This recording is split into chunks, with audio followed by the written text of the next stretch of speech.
Umupira w'amaguru mu Rwanda Ferwafa yatangiye kuvugwa na bamwe mu banyamakuru bazwi mu mikino ariko nta rwego na rumwe rwari rwayemeje. Umuvugizi w'urwego rw'igihugu rw'ubugenzacyaha Dr Murangira Bitsiri yabwiye Umuseke ko Shema Fabrice yatawe muri yombi kuri wa kabiri tariki 11 Kanama 2026 akurikiranweho gutanga sheke itazigamiye.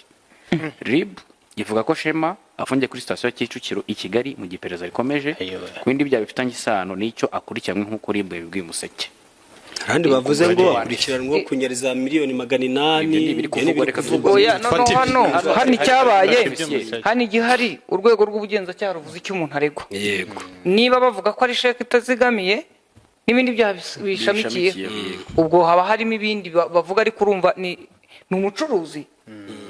Cyari cyateye impungenge. Uyu sosanzwe acuruza n'umugabo. Umucuruzi ukomeye. Acuruza iki? Imiti. Agira company itumiza imiti.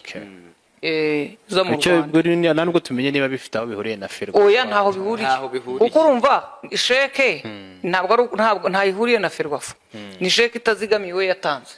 Ntabwo icyo tutamenye niba yarishyuraga abo kuri company ye cyangwa se ari kuri bifitanye isano n'imikino. Ariko nyine abantu bari batangiye buri umwe abyita izina rye, niyo mpamvu buri ari byiza ko abayobozi batanga umucyo ku cyabaye. Twatangiye twese twibaza, nakomeje mbibona bibonye kuva karengira ngo umuntu wa mbere wanditse iyi nkuru ni mugenzi wacu kuri BNB Jarike.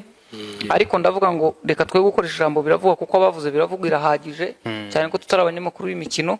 Ubwo ejo haramutse hari indi nkuru wenda ifite ikivuga uyu mugabo atawe muri yombi mu gihe abantu benshi mu byo barimo kuvuga mu zindi nkuru barimo kuvuga ngo bifitanye isano na Ferwafa, Sekafa Cup, Kagame Cup ejo bundi yabaye habayemo amanyanga.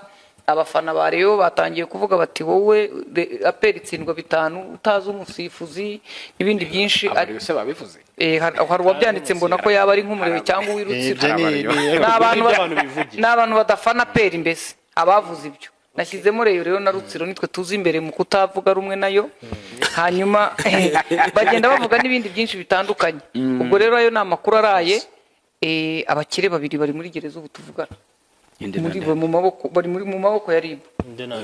Fabrice na Kazungu. Rega abagabo bafite rega hari n'abandi bagabo babakire bari barimo hariya nuko oya turimo turavuga bakize tukabimenya.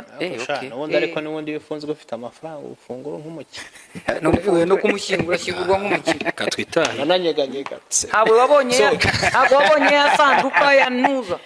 Ya indi ya babana bajyaga impaka igicumbi ngo ntago bashyingura se bitaragira. Wabonye agasanduka bajyanye.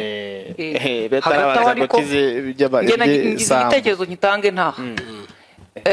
Umuntu witwa Mitsutsu wa musore. Ibyashobokaga abavandimwe n'inshuti mwarabikoze mwagize neza. Ariko uyu muhungu njya nibuka avuga ko yagurishije cano ye yakiniragaho, agurisha moto, agurisha ibintu byose. Kandi yatangiye ari umumotari n'ubundi. Yaje ari umwana wishakisha kugeza ubwo agize icyo atunga. Banyarwanda rero inshuti bavandimwe abo basangiye umwuga, abafite aho mu muzi ndetse n'abadukurikira. Ya kode niba muyibuka. Ya ni nimero yari nimero ntabwo ari kode. Niba ari nomero muze kuyireba bari kubanga buryo mumfashe muyirebe mugishyire kuri aka video. Noneho tumugurire moto ya Sipiro. Dutangize. Okay. Noneho cano yo turabitangira. Cano wayo yayigurishije nasanga yamwunguraho make. Nayo tuyimugure agaruke mu kazi. Kuko umuvandimwe yagiye.